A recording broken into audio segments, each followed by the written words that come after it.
அனைவருக்கும் வணக்கம். நம்ம டெய்லியும் ஹிந்தி நியூஸ் பேப்பர்ல இருக்கக்கூடிய முக்கியமான செய்திகளை பார்க்குறோம். இன்னைக்கு என்ன நியூஸஸ் இருக்கு அப்படிங்கிறத பார்ப்போம். ஸோ இன்னைக்கு 2 இம்பார்ட்டண்ட்டான ஆர்டிகல்ஸ் பத்தி பார்க்க போறோம். சரிங்களா? ஃபர்ஸ்ட் என்ன அப்படின்னு பார்த்தோம்னா, தமிழ்நாடு ரிலேட்டடா நமக்கு தமிழ்நாடு பட்ஜெட் அப்படிங்கிறது March 14 வரப்போகுது இல்லையா? ஸோ அந்த அன்னைக்கு பார்த்தோம்னா தமிழ்நாடு வரலாற்றில் புதுசாக ஒரு விஷயத்தை தமிழக அரசாங்கம் பிளான் பண்ணியிருக்காங்க. Tamil Nadu government to present it's first economic survey on March 14 in the assembly அப்படின்னு சொல்லி கொடுத்துருக்காங்க. ஸோ எக்கனாமிக் சர்வே அப்படிங்கிறது பார்த்தோம்னா பொதுவாகவே மத்திய அரசாங்கம் பட்ஜெட் பிரசன்ட் பண்றதுக்கு முன்னாடி நாள் என்ன பண்ணுவாங்க அப்படின்னா, இந்த பொருளாதார ஆய்வறிக்கை அப்படின்னு சொல்லக்கூடிய எக்கனாமிக் சர்வே அப்படிங்கிறத பிரசன்ட் பண்ணுவாங்க. சரிங்களா? ஸோ இந்த மாதிரியான ஒரு நடைமுறையை தமிழகத்திலையும் கொண்டு வர போறாங்க. ஆனா மத்திய அளவில் பார்க்குறப்ப பட்ஜெட் பிரசன்ட் பண்றதுக்கு முன்னாடி நாள் எக்கனாமிக் சர்வே பிரசன்ட் பண்ணுவாங்க. நம்ம என்ன பண்ண போறோம் அப்படின்னா, பட்ஜெட் பிரசன்ட் பண்ற அன்னைக்கே அந்த எக்கனாமிக் சர்வேவையும் நம்ம வெளியிட போறோம். சரிங்களா? தமிழகத்துல இந்த ஒரு நடைமுறை. ஸோ இந்த ஒரு நடைமுறையை பின்பற்றக்கூடிய மாநிலமாக தமிழ்நாடு மாறப்போகுது. ஆனா நிறைய மாநிலங்கள் வெவ்வேறு பெயர்களுக்கு கீழே இந்த ஒரு நடைமுறையை ரொம்ப காலமாகவே பின்பற்றிட்டு வராங்க. தமிழகம் இப்பதான் அந்த ஒரு நடைமுறையை ஸ்டார்ட் பண்ணியிருக்காங்க. சரிங்களா? ஸோ இதை ஒட்டி பார்க்குறப்ப இன்னொரு விஷயத்தை கொடுத்துருந்தாங்க. போன வருஷம் பார்த்தோம்னா centre for public finance at Madras school of economics, ஓகேங்களா, மெட்ராஸ் ஸ்கூல் ஆஃப் எக்கனாமிக்ஸ் ஒரு ரிப்போர்ட் வெளியிட்டிருப்பாங்க, economic overview of Tamil Nadu அப்படின்னு சொல்லி. ஸோ அந்த economic overview of Tamil Nadu அந்த ஒரு விஷயத்தை பத்தி பார்த்தோம்னா, அதனுடைய ஆத்தர்ஸா சி ரங்கராஜன் அவர்களும் KR சண்முகம் அவர்களும் இருந்திருப்பாங்க. சரிங்களா? அவங்க தமிழ்நாடோட எக்கனாமியை பத்தி ஸ்டடி பண்ணியிருப்பாங்க. அதுல தமிழ்நாடோட ஜிடிபி பார்த்தோம்னா, ஜிடிபி கான்ட்ரிபியூஷன்ல அதிகமா எந்த செக்டாருக்கு பங்களிப்பு இருக்கு அப்படிங்கிறத சொல்லியிருப்பாங்க. சர்வீசஸ் செக்டார் கிட்டத்தட்ட 48.8% பங்களிப்பை வைத்திருக்கு. அடுத்தது மேனுஃபேக்சரிங் பார்த்தோம்னா 18.8% இருக்கு. அக்ரிகல்ச்சர் அண்ட் அலைடு ஆக்டிவிட்டிஸ் அப்படிங்கிறது பார்த்தோம்னா 11.6% அவங்களோட கான்ட்ரிபியூஷன் இருக்கு. எப்பனா 2022-23 ஃபிஸ்கல் இயர்ல. சரிங்களா? அது மட்டும் இல்லாம போன வருஷம் ஸ்டேட் பிளானிங் டிபார்ட்மெண்ட் தமிழ்நாடோட ஆவரேஜ் எக்கனாமிக் growth அப்படிங்கிறத பத்தி வெளியிட்டு இருந்தாங்க. அதுல 2012-13 இருந்து 2020-21 வரைக்கும் தமிழ்நாடோட ஆவரேஜ் எக்கனாமிக் growth 5.80% இருந்துச்சு 2021 வரைக்கும். அதன் பிறகு பார்த்தோம்னா 2021-22 தமிழ்நாடோட எக்கனாமிக் growth 7.89% இருந்துச்சு. 2022-23 தமிழ்நாடோட எக்கனாமிக் growth 8.13% இருந்துச்சு. 2023-24 தமிழ்நாடோட எக்கனாமிக் growth 8.23% இருந்துச்சு. ஓகேங்களா? அப்ப மோரார்லெஸ் இந்த ஒரு கடந்த 3 ஆண்டுகளா பார்த்தா தமிழ்நாடோட ஆவரேஜ் growth அப்படிங்கிறது 8.08% இருக்கு அப்படிங்கறத ஸ்டேட் பிளானிங் டிபார்ட்மெண்ட் போன வருஷம் வெளியிட்டு இருந்தாங்க. சரிங்களா?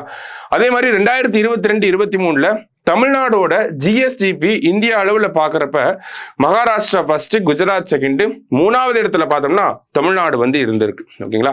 இது எல்லாமே ஃபேக்சுவல் இன்ஃபர்மேஷன், டேட்டா தான். ஓகேங்களா? சமீபத்தில் கூட ப்ரிலிம்ஸ்ல கேட்டுதான், குரூப் 2 ப்ரிலிம்ஸ் ஐ திங்க் நினைக்கிறேன், தமிழ்நாடோட எக்கனாமிக் growth எவ்வளோ இருந்துச்சுன்னு ஒரு பெர்சன்டேஜை ஆப்ஷன்ஸ்ல கொடுத்துருந்தாங்க. ஸோ அந்த மாதிரியான கேள்விகளை அட்ரஸ் பண்றதுக்கு இது நமக்கு ஹெல்ப்ஃபுல்லா இருக்கும். ஓகேங்களா? So back to economic survey பத்தி பார்த்துட்டு இருந்தோம். இந்த எக்கனாமிக் சர்வே அப்படிங்கிறத முதல் முறையா நம்ம கொண்டு வர போறோம். இந்த எக்கனாமிக் சர்வேவை யார் ரெடி பண்ண போறாங்க அப்படின்னு பார்த்தோம்னா, தமிழ்நாடுல ஃபினான்ஸ் டிபார்ட்மெண்ட் தான் இந்த எக்கனாமிக் சர்வேவை ரெடி பண்ணிட்டு இருக்காங்க. சரியா?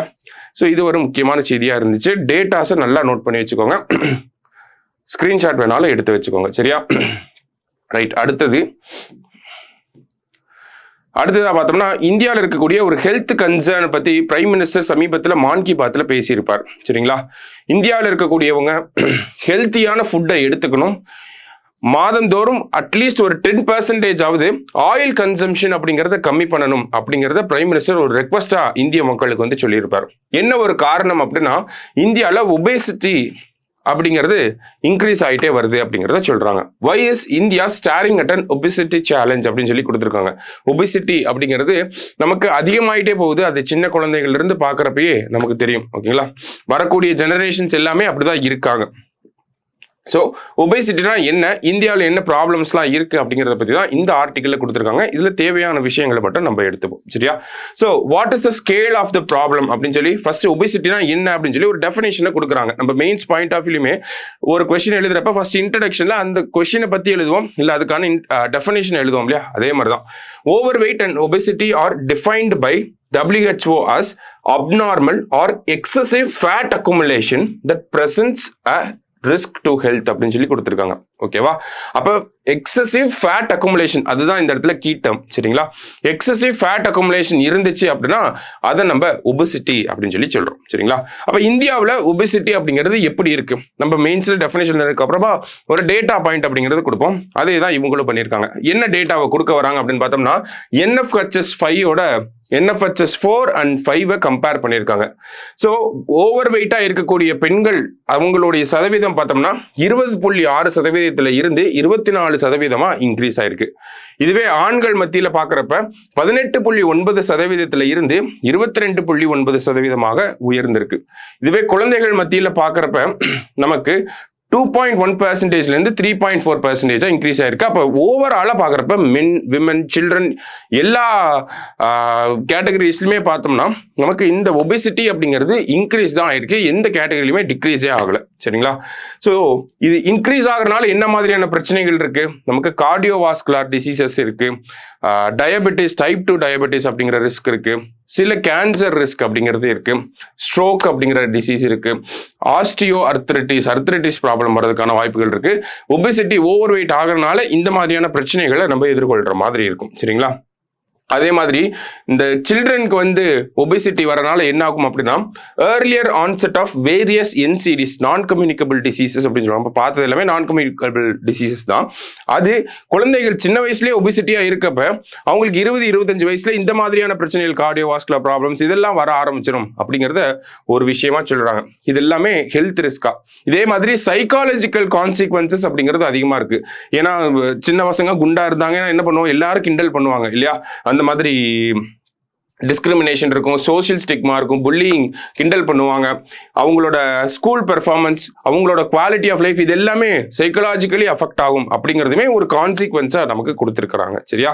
அப்ப எதனால இந்த ஒபிசிட்டி அப்படிங்கிறது இன்க்ரீஸ் ஆகுது அப்படின்னு பார்த்தோம்னா நம்மளோட ஃபுட் ஹேபிட்ஸ் அப்படிங்கிறது major reason. Packed food items அதிகமாக சாப்பிட்றோம், சால்ட் கண்டென்ட் அதிகமாக இருக்கக்கூடிய இந்த லேஸ் அந்த மாதிரியான விஷயங்களை அதிகமாக சாப்பிட்றோம். அடுத்ததாக பார்த்தோம்னா ப்ராசஸ்டு ஃபுட்ஸை அதிகமாக சாப்பிட்றோம், ஸ்ட்ரீட் ஃபுட்ஸை வந்து அதிகமாக சாப்பிட்றோம், அன்ஹெல்தி ஃபுட்ஸை அதிகமாக சாப்பிட்றோம். இது எல்லாமே ஒரு காரணமா இருக்கு. அதே மாதிரி lower level of physical activity அப்படிங்கிறது சுத்தமா இல்லை. ஃப்ரீ டைம்ல கூட நம்ம ரீல்ஸ் தான் பார்க்குறோம். ஆஃபீஸ் கோயிங் பர்சன்ஸும் பார்த்தோம்னா அவங்க ஸ்ட்ரெஸ்ஸை ரிலீவ் பண்றதுக்காக ஏதாவது நெட்ஃபிளிக்ஸ்ல ஏதாவது பார்த்துட்டு அப்படியே தூங்கிடுறாங்க. பெரிய அளவில் பிசிக்கல் ஆக்டிவிட்டி அப்படிங்கிறது யாருக்குமே இல்லாமல் இருக்கு. வெளியே பசங்க போய் விளையாட ஆரம்பிக்கிறது, அந்த மாதிரியான விஷயங்கள்லாம் முன்னாடிலாம் சண்டேனா விளையாட போவாங்க. இப்போ இந்த ஒரு விஷயம்லாம் பெருசு அளவில் பார்க்கவே முடியல. அதுவும் குறிப்பாக அர்பன் ரீஜனில் and then high class people, middle class people மத்தியில் இதெல்லாம் சுத்தமாகவே இருக்கிறது இல்லை. மேபி ரூரல் ரீஜனில் இன்னமும் அதெல்லாம் மேபி கொஞ்சம் இருக்கலாம் இல்லையா? ஸோ அப்போ இந்த மாதிரி நம்மளோட லைஃப் ஸ்டைல் சேஞ்சஸ்னால என்ன ஆகுது அப்படின்னு பார்த்தோம்னா ஒபிசிட்டி அப்படிங்கிறது வருது. ஒன்று நம்மளோட சாப்பிடக்கூடிய சாப்பாடு, இன்னொன்று நம்மளோட இன்ஆக்டிவிட்டி. இதுதான் மேஜர் ரீசன்ஸா நமக்கு கொடுக்குறாங்க. சரியா? இன்னொரு முக்கியமான ரீசன் என்ன அப்படின்னு பார்த்தோம்னா காஸ்ட். ஓகேங்களா? காஸ்ட் இஸ் அனதர் ஃபேக்டர் அப்படின்னு சொல்றாங்க. இப்போ ஒரு மார்ஜினலைஸ்டு பீப்புள் இருக்காங்க, இல்ல லோவர் மிடில் கிளாஸா இருக்காங்க, புவர் பீப்புளா இருக்காங்க அப்படின்னா அவங்க அதிகமா இந்த பப்ளிக் டிஸ்ட்ரிபியூஷன் சிஸ்டம், ரேஷன் கடைகளை நம்பி தான் இருப்பாங்க இல்லையா? ஸோ அங்க வரக்கூடிய கோதுமை, அங்க வரக்கூடிய அரிசியை தான் அதிகமா பொங்கி சாப்பிடுவாங்க. அப்படிங்கிறப்ப அந்த அரிசி கோதுமையில எல்லாம் என்ன இருக்கு, கார்போஹைட்ரேட் கண்டென்ட் அப்படிங்கிறது அதிகமா இருக்கு. ஸோ அதுவுமே ஒரு ஃபேக்டரா இருக்கு இந்த ஒபிசிட்டி அப்படிங்கிறது இன்க்ரீஸ் ஆகிறதுக்கு. இன்னொன்று காஸ்ட்ல இன்னொரு ஃபேக்டர் என்னவா இருக்கு அப்படின்னு பார்த்தோம்னா நமக்கு இந்த ஹெல்த்தி ஃபுட் எல்லாமே, நம்ம ஒரு ஆப்பிள் வாங்கினாலே அவ்வளோ 2 ஆப்பிள் அவ்வளோ விலை சொல்லுவாங்க. இந்த மாதிரி ஃப்ரூட்ஸு, வெஜிடபிள்ஸு, ஹெல்த்தியா இருக்கக்கூடிய மற்ற விஷயங்கள் இதெல்லாமே ரொம்ப காஸ்ட்லியா மாற ஆரம்பிச்சிருச்சு. ஸோ காஸ்ட்லியா இருக்கனால அதை அஃபோர்ட் பண்ணக்கூடிய பீப்புள் மட்டும் தான் அதை வாங்கி டெய்லியும் நிறைய பேர் சொல்லுவாங்க, நான் டெய்லி 2 முந்திரி பருப்பு சாப்பிடுவேன், இந்த மாதிரிலாம் சொல்லுவாங்க இல்லையா? ஸோ அதெல்லாம் அஃபோர்ட் பண்ணக்கூடிய பீப்புள் மட்டுமே வாங்கி சாப்பிட்ற மாதிரி இருக்கு. புவர் பீப்புள், மார்ஜினலைஸ்டு பீப்புள்லாம் அதை எடுத்து வாங்கி சாப்பிட முடியாத அளவுக்கு எக்ஸ்பென்சிவா இருக்கு அப்படிங்கிறதுமே ஒரு முக்கியமான ஃபேக்டர். அதனாலுமே நமக்கு ஒபிசிட்டி அப்படிங்கிறது ரைஸ் ஆகுது அப்படிங்கிறத சொல்லியிருக்காங்க. ஓகேங்களா? அதாவது இங்க கொடுத்துருப்பாங்க prices affecting the right food intake. High பிரைசஸா இருக்கனால நம்ம ரைட் கரெக்டான ஃபுட்டை வந்து எடுத்துக்க முடியாமல் இருக்குது அப்படிங்கிறத சொல்லியிருக்காங்க. ஸோ என்ன இது வரைக்கும் என்ன பார்த்துருக்கோம் அப்படின்னா, ஒபிசிட்டினா என்ன பெர்சன்டேஜில் இந்தியாவில் ஒபிசிட்டி இருக்குது, அடுத்ததாக பார்த்தீங்க அப்படின்னா என்ன ஹெல்த் ரிஸ்க்லாம் இருக்குது, என்ன மாதிரியான காரணங்களில் ஒபிசிட்டிலாம் வருது, கடைசியாக எப்படி மெஷர் பண்ணுறாங்க அப்படின்னா பாடி மாஸ் இண்டெக்ஸை வச்சு மெஷர் பண்ணுவாங்க. இப்போ அதையும் தாண்டி ஒரு சில எக்ஸ்ட்ரா ஃபேக்டர்ஸையும் கொண்டு வந்திருக்காங்க. அது என்ன எக்ஸ்ட்ரா ஃபேக்டர்ஸ் அப்படின்னா வெயிஸ்டோட சர்க்கம்ஃபரன்ஸ், நம்ம அந்த இடுப்போட சர்க்கம்ஃபரன்ஸையும் பேஸ் பண்ணி தான் நீங்கள் ஒபிசிட்டிக்கான டயக்னோசிஸை பண்ணணும். அதே மாதிரி வெயிஸ்ட் டு ஹைட் ரேஷியோ, நம்மளோட ஹைட் எவ்வளோ இருக்குது, நம்மளோட வெயிஸ்ட் எவ்வளோ சர்க்கம்ஃபரன்ஸ் இருக்குது, அதை பேஸ் பண்ணி ட்ரீட்மெண்ட்டை டயக்னோசிஸ் பண்ணணும் அப்படிங்கிறத ரீசெண்டாக ஒரு அட்வைசரி வெளியிட்டிருக்காங்க. சரியா? ஸோ அப்போ ஒபிசிட்டி அப்படிங்கிறது என்ன, அதனுடைய சேலஞ்சஸ் என்ன அப்படிங்கிறது தான் இந்த ஆர்டிக்கலில் பார்த்துருக்கோம். ரொம்ப முக்கியமான ஒரு ஆர்டிக்கல், நல்லா பார்த்து வச்சுக்கோங்க. சரியா? ஸோ இதே மாதிரி நாளைக்கு நியூஸ் பேப்பர் அனாலிஸ்டில் மீட் பண்ணலாம். தேங்க்யூ.